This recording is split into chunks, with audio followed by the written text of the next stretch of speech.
कि हम कैसे बीपी की गोलियों से छुटकारा पा सकते हैं। बीपी अपने आप में कोई बीमारी ही नहीं है। हम दवाइयां खा करके उसको सप्रेस करते रहते हैं, लगातार सालों तक दवाइयां चलती रहती हैं और वही दवाई बीपी की जा करके आपका किडनी फेलियर और हार्ट फेलियर का कारण बनता है। मेरे को आज 11वां दिन है। आपने पहले दिन से ही दवाइयां छोड़ दी थी? डॉक्टर साहब ने ना मेरी नेक्स्ट डे ही बीपी की दवाई बंद कर दी थी, लेकिन अभी जो बीपी मेरा 120/80 के करीब ही चल रहा है।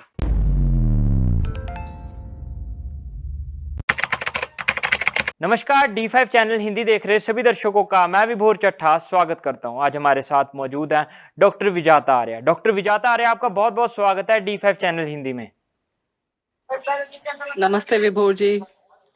मैम, आज हम जानेंगे कि हम कैसे बीपी की गोलियों से छुटकारा पा सकते हैं।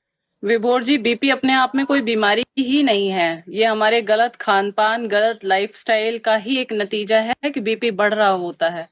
हम दवाइयां खा करके उसको सप्रेस करते रहते हैं, लगातार सालों तक दवाइयां चलती रहती हैं और वही दवाई बीपी की जा करके आपका किडनी फेलियर और हार्ट फेलियर का कारण बनता है। आप आज से बीपी को की दवाइयों को छोड़ सकते हैं। कैसे छोड़ना है, क्या करना है, इसके बारे में हम पूरी जानकारी आपको देंगे कि बीपी की दवाइयां ही जा करके आगे जा करके हार्ट अटैक का कारण बनती हैं।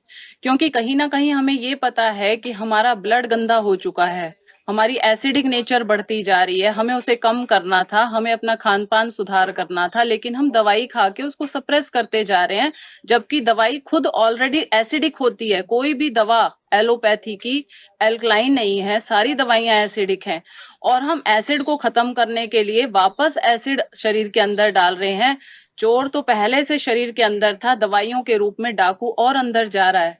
ये इसी तरह का कारण है। अब अगर हमें बीपी को ठीक करना है तो सबसे पहले हमें अपने डाइट को ठीक करना पड़ेगा, हमें रेगुलर आसन प्राणायाम करना होगा, हमें अपनी दिनचर्या सुधार करनी होगी और मिट्टी, पानी, धूप, हवा, आकाश के कांटेक्ट में रेगुलर रह करके बॉडी को डिटॉक्स करना होगा। इन सारे आयामों पे जब हम वर्क करते हैं तो हमारा बीपी बहुत जल्दी स्टेबल हो जाता है। हमारे साथ दिल्ली से सतीश जैन जी हैं, जिन्होंने अभी लगभग 10 दिन इनको यहाँ नेचुरोपैथी सेंटर में कायाकल्प में आए हुए हैं और इन्होंने फर्स्ट डे से अपनी दवाइयों को बंद कर दिया था और अब ये पूरी तरह से नेचुरल लाइफस्टाइल जी रहे हैं, खा रहे हैं, एक्सरसाइज कर रहे हैं, सारे काम अपने कर रहे हैं, लेकिन इनका बीपी बिल्कुल ठीक आता है, वही 120 80। इनका बीपी कैसे नॉर्मल आ रहा है जबकि कोई दवाइयां नहीं खा रहे हैं किसी तरह की। एक अच्छा लाइफस्टाइल यहाँ पे है, कोई दवाइयां हम नहीं देते हैं। तो ये सारा का सारा जो बीपी का इतना बड़ा मार्केट है, ये आज इस वीडियो को देखने के बाद शायद खत्म हो जाएगा। लोग सोचेंगे कि अब बीपी की दवाइयों की जरूरत हमें नहीं है। मैं आपसे जानना चाहूंगा कि आपको कितने दिन हो गए यहाँ पे?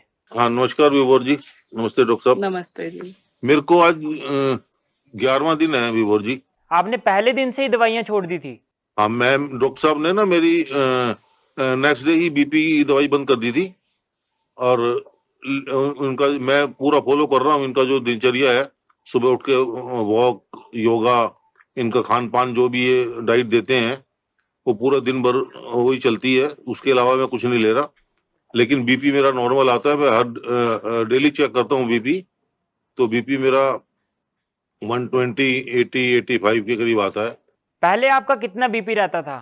सर पहले तो मेरा बहुत, जब मैंने दवाई स्टार्ट की थी उससे पहले तो बहुत ज्यादा रहता था मेरा। बीच बीच में मैंने बंद भी करने की कोशिश की, लेकिन बीपी बहुत ज्यादा बढ़ जाता था मेरा। एक बार तो बीपी 180-120 भी पहुंच गया था।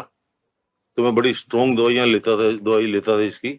डेली एक टेबलेट ही लेता था, उससे कंट्रोल में रहता था। तो भी मेरा जो बीपी है 120-125-90 के करीब रहता था, 89-90। 120/80 कभी भी नहीं आया, 125-30-90 के करीब ही रहता था। लेकिन अभी जो बीपी मेरा 120/80 के करीब ही चल रहा है, जो मैंने 2 दिन के बाद ही चेक किया। तो मैं, और दवाई मेरी उस दिन से ही बंद है, पहले दिन से ही बंद है। यहाँ का एक्सपीरियंस कैसा रहा आपका? बहुत अच्छा लग रहा है विभोर जी। यहाँ जो अच्छी डॉक्टर साहब के पास अच्छा सेटअप है, यहाँ पर अच्छा खुला माहौल है, आगे पीछे सारा खुला सब कुछ है। तो सुबह सुबह भी 5 बजे उठ के जब बाहर आते हैं तो बहुत अच्छा लगता है। खुली हवा है और बहुत साफ सुथरी हवा है एकदम, चारों तरफ अच्छा वातावरण है और सेटअप बहुत अच्छा है इनके पास, डॉक्टर साहब के पास। जी। तो रूम वगैरह भी, रहने की सुविधा भी अच्छी है, एक आम आदमी अच्छी तरह रह सकता है। और शाम तक कुछ ना कुछ चलता ही रहता है, कोई ना कोई थेरेपी। सुबह स्टार्ट करते हैं 5 बजे, उठा देते हैं, तो अपने फ्रेश होके फिर उसके बाद से वॉक वगैरह और फिर योगा वगैरह चलती रहती है। उसके बाद जो उनकी थेरेपी है वो स्टार्ट हो जाती है। वो भी सब बॉडी को एक तरह से, मैं काफी वीकनेस और काफी वो फील करता था, और जी। मैंने मैम को बताया भी, मैं सुबह उठता हूँ ना मेरी बॉडी बहुत पेन करती है। वो मैं दिल्ली में था तब भी ये पोजीशन थी, यहाँ आने के बाद भी 1-2 दिन ऐसे ही रहा, लेकिन अब धीरे धीरे उसमें भी सुधार आ रहा है। उसमें मतलब 80-90% वो पेन गायब हो गया बॉडी से, जी। 10-5% है। और मैं समझता हूँ वो भी जाने तक, या यही मैंने दिनचर्या अपनी रखी, जो मैम ने मेरे को एक लाइफस्टाइल बताया है कि खाने पीने का या जो भी थेरेपी मैं कर सकता हूँ घर पे, वो करूंगा तो और सब कुछ बेटर ही होगा। डॉक्टर विजाता आर्या, मैं आपसे जानना चाहूंगा इनकी दिनचर्या कैसी थी? विभोर जी, सबसे पहले तो इन्होंने तप ये किया कि इन्होंने ड्रिंकिंग छोड़ी है, स्मोकिंग छोड़ी है, चाय बंद की है यहाँ आने के बाद, और एक अच्छा लाइफस्टाइल अपनाया है जिसमें सुबह उठ करके ये एलोवेरा जूस पीते हैं। उसके बाद ये सफेद पेठे का जूस मॉर्निंग में मिलता है इनको। एक्सरसाइज में आसन प्राणायाम ये पूरा कर रहे हैं। अभी तो स्टार्टिंग में ये कर नहीं पा रहे थे, लेकिन अभी काफी सारा कुछ कर रहे हैं। इनको स्किन की एलर्जी भी थी, उसमें भी काफी रिलीफ मिला है। और उसके बाद फिर ये जल नेति, कुंजल क्रिया, mud pack, colon hydrotherapy, massage, steam, mud bath, ये सारी थेरेपीज यहाँ पे होती हैं। दोपहर में फिर ये रॉ मोस्टली खाते हैं, कुकड थोड़ा बहुत ही होता है, स्प्राउट्स हैं, फ्रूट्स हैं, जूसेस हैं। और फिर 3-4 बजे नारियल पानी है, हरे पत्तों का जूस है जिसमें सारे तरह के पत्ते अवेलेबल होते हैं, नीम, जामुन, शीशम, पीपल, ये सब पत्तों का जूस सुबह ये लेते हैं। गोखरू का काढ़ा इनको दिया जाता है शाम को। फिर उसी तरह से भर के प्लेट फ्रूट्स की होती है, थोड़ा दलिया खिचड़ी मिलेट्स का होता है।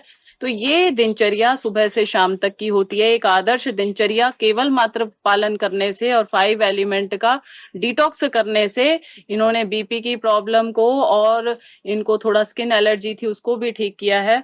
तो ये बड़ी अचीवमेंट है और हर व्यक्ति कर सकता है इसको। जब ये इस उम्र में कर सकते हैं तो हर व्यक्ति बीपी की दवाई को छोड़ सकता है। विवर, इसके अलावा ना, मैं जब यहाँ पर आया तो मेरे को लगभग 6 महीने से ना चलते हुए सांस फूल रही थी मेरी। दौड़ तो पा नहीं रहा था बिल्कुल ही मैं, तो कुछ भी काम करते हुए भी सांस फूल रही थी। यहाँ आने के बाद उसमें भी काफी सुधार हुआ। अब मैं थोड़ा बहुत सुबह वॉक में दौड़ता भी हूँ, थोड़ी जॉगिंग करता हूँ।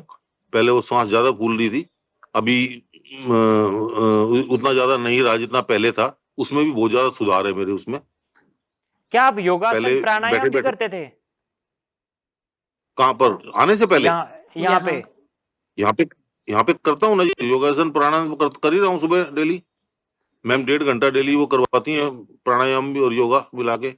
मैम, मैं आपसे जानना चाहूंगा जिन लोगों ने बीपी की गोली से छुटकारा पाना है उनकी दिनचर्या कैसी होनी चाहिए, उनकी डाइट कैसी होनी चाहिए?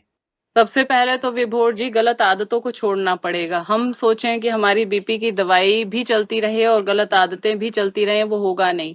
आपको ड्रिंकिंग, स्मोकिंग, नॉनवेज, बहुत ज्यादा फैट खाना, तला भुना खाना, ये छोड़ना पड़ेगा। चाय छोड़नी होगी। और उसके बाद डिटॉक्स, जो शरीर का शोधन है अंदर से, कॉलन हाइड्रोथेरेपी है, एनीमा है, कटी स्नान है, मड बाथ है, मड पैक है, ये सारा जो 5 एलिमेंट्री ट्रीटमेंट है जिसे हम कहते हैं ईश्वरीय चिकित्सा पद्धति, इसको सीखना होगा। और 7 दिन से लेकर के 15 दिन तक सीखने का समय होता है। अभी ये 15 दिन यहाँ करने वाले हैं इसको, और इसके बाद घर में जाकर के 4 महीने फॉलो अप भी करना होता है। 7 दिन 15 दिन सफिशिएंट होता है सीखने के लिए, लेकिन रोग ना तो एक दिन में आता है ना एक दिन में जाता है। जैसे आने में सालों लगे थे, जाने में महीनों लगाओ। अगर 5 साल का रोग है तो 5 महीने लगा करके चलें, आप इसको घर में फॉलो अप करेंगे। इसमें दिनचर्या में आपको सफेद पेठे का जूस, हाईली अल्कलाइन जो होता है, ये लेना है। साथ साथ अगर कहीं सफेद पेठा अवेलेबल नहीं है तो घी का जूस, पुदीना डाल करके, धनिया डाल करके ये ले। और उसके बाद फल, सब्जियां, सलाद जितना हो सके मैक्सिमम मौसम का जो भी अवेलेबल है भर के प्लेट आप खाएं। उसके बाद मोटे आटे की रोटी या किसी भी तरह का दलिया खिचड़ी जिसमें मिलेट्स हो गया या जौ हो गया, इसका दलिया खिचड़ी भी ले सकते हैं। लेकिन पका हुआ खाना जब भी खाएं, कच्चा खाना प्लेट भर के जरूर खाएं। पहले कच्चा खा जाओ फिर माल उड़ाओ सारे। 3-4 बजे नारियल पानी ले लिया, हरे पत्तों का जूस पी लिया, शाम को फिर उसी तरह से भर के प्लेट पहले फ्रूट्स या सैलेड लें और उसके बाद थोड़ा सा दलिया खिचड़ी या जो भी आप खाना चाहे, मोटे अनाज की रोटी सब्जी वो आप खा सकते हैं।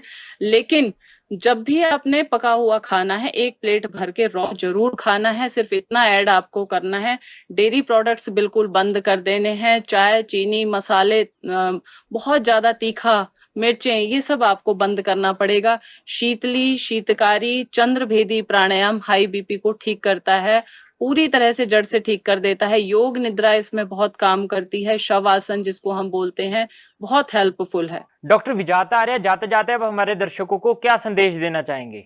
सबके लिए संदेश, जैन साहब हैं, ये बहुत अच्छे ज्योतिष आचार्य भी हैं और अब इन्होंने अपने सारे ग्रह नक्षत्रों को प्राकृतिक चिकित्सा से ठीक कर लिया है और आगे भी इसको चलाएंगे। तो मेरा जो संदेश है वो जैन साहब ही देंगे सबके लिए। क्या संदेश देना चाहेंगे? मैं तो आम आदमी को यही कहूंगा कि हम हमारे जो जीवन में जो हमारी दिनचर्या है, खान पान है, हमें यही सिखाया गया और वही करते आ रहे हैं। उसमें काफी गड़बड़ियां हैं और उसमें क्या क्या गड़बड़ियां हैं वो यहाँ आके समझ में आया मेरे को, डॉक्टर विजय आर्या जी के यहाँ। और वो चीजों को, वो कमियों को दूर करके अपना जीवन सुधार सकें तो आपकी लाइफ हेल्दी भी होगी और लंबी भी होगी और जीवन का आखिरी दिन है जीवन के, जो वो कष्ट में नहीं बीतेंगे, वो आराम से गुजर जाएंगे। तो सबके लिए यही कहना है मेरा कि उस चीज को जरूर सीखना चाहिए आम आदमी को। हम जीवन में बहुत गलतियां करते हैं, खाने पीने में, स्टाइल में, तो उनमें सुधार लाके हम बहुत कुछ अपने जीवन के लिए अच्छा कर सकते हैं। आज मेरी उम्र 64 के आसपास हो गई है, होने वाली है 1-1.5 महीने के बाद, 63 प्लस हूं मैं। तो इस उम्र में आके भी मैं कहता हूँ भी इस उम्र में भी सीख रहा हूँ, तो शायद आगे का जीवन जो है वो बहुत अच्छा गुजरेगा।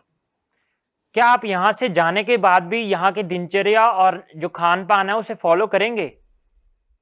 और जी मेरी पूरी कोशिश रहेगी। हालांकि मैंने डॉक्टर साहब को भी यही कहा था कि मेरी टूरिंग जॉब है, टूरिंग बहुत होती है मेरी, विदेश भी जाता रहता हूँ, इंडिया में भी जाता रहता हूँ, फिर भी पूरी कोशिश यही रहेगी कि अगर मैं 10-5% नहीं भी कर पाया तो आने के बाद तुरंत उसी ट्रैक पे आ जाऊं जो ट्रैक में है यहाँ, जिस ट्रैक पे मेरे को डॉक्टर साहब ने डाला है, तो वही ट्रैक में रख पाऊं। कोशिश बाहर की भी रहेगी, लेकिन लगता है अभी कभी कभी शायद नहीं फॉलो कर पाऊं उस चीज को, तो लेकिन रूटीन वही रखूंगा मैं अपना, सोचा तो यही है। डॉक्टर विजाता आर्य, आपका बहुत बहुत धन्यवाद, आपने बहुत महत्वपूर्ण जानकारी दी। थैंक यू सो मच विभोर जी। अगले एपिसोड में फिर मुलाकात होगी, तब तक के लिए नमस्कार।